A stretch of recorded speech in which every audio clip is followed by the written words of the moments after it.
This homeowner wants to do some major remodeling in the kitchen. And since the cabinets are a main focal point, it's a great place to start. So today, with the help of professionals, we're going to turn this drab-looking room into a designer showplace.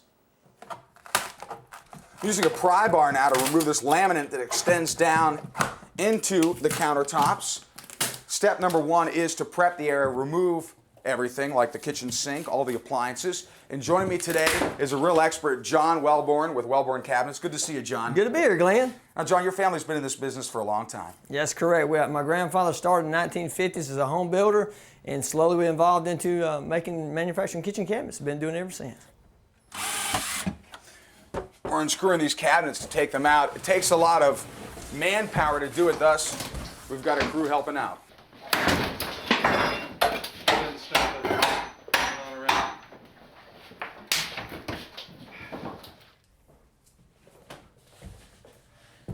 Now that we've removed our old cabinets, we're getting ready to install our new ones. John, I do have to ask you this. I mean, these walls are a mess. The drywall peeling here. Look at this big gash. Are we going to be all right? Absolutely, Glenn. In this case right here, the new countertop, when it's installed, will conceal all of this here. Now, these are modular. They come in pieces like most cabinets do for the kitchen. We've pre-drilled holes. Why don't you give me that clamp? Those pre-drilled holes keep the maple from splitting when the screws go in. Putting the clamp in place now, and then we'll use screws to secure the cabinets together. We want to make sure our front of our frames are perfectly level and straight.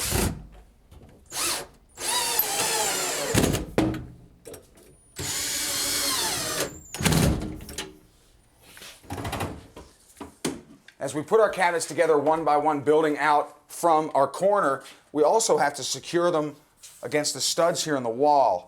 If you did it just into the drywall, they could come loose.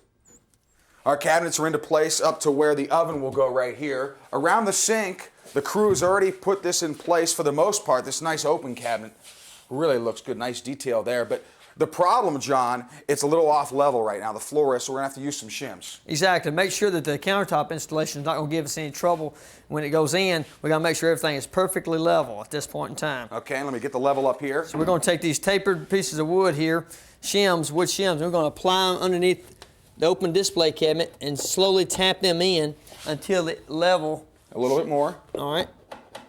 And that is perfect right there. To turn a corner next to appliances, we install what is called a filler. It acts as an end panel. It also provides support for the countertop. I want to show the folks, I'm going to take this clamp off here. This decorative end piece right here, this is actually a door in most installations, but what we're doing here is we're going to attach it to the side of this top cabinet here, and it's going to be a nice finish out for the microwave oven. Right. That's right.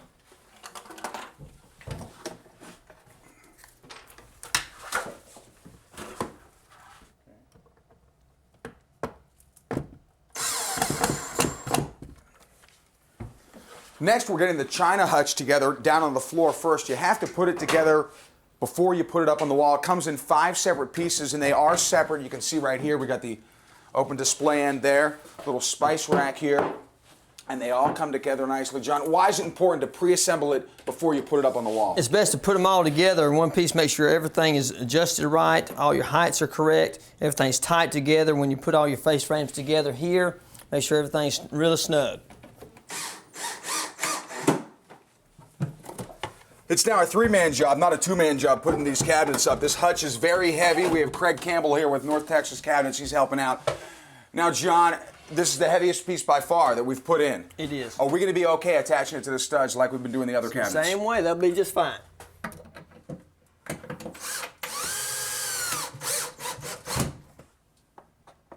China hutch is really good looking, and we strategically put it right above where the dishwasher will be. That's right. Plates out of the dishwasher, right into the china cabinet, Glenn. Over here, John, this is where the old pantry door was. It was just a plain old like closet. Now, what we've done is we've made some modifications to the frame, and we're going to put this up here. This will blend everything and tie all your cabinets together. Right, we're turning it into a pantry cabinet. It will blend in with everything else. We attach that, put the molding up, and we're good to go. It took us a full day to install these cabinets, The detail work really is impeccable. Check out this rope trim right here, the crown molding. It just looks absolutely fabulous. I want to thank John Welburn. Thank you. You and Enjoyed the crew it. did a great job. Appreciate it. Now, that's what sets this job apart. All the special detail with the trim.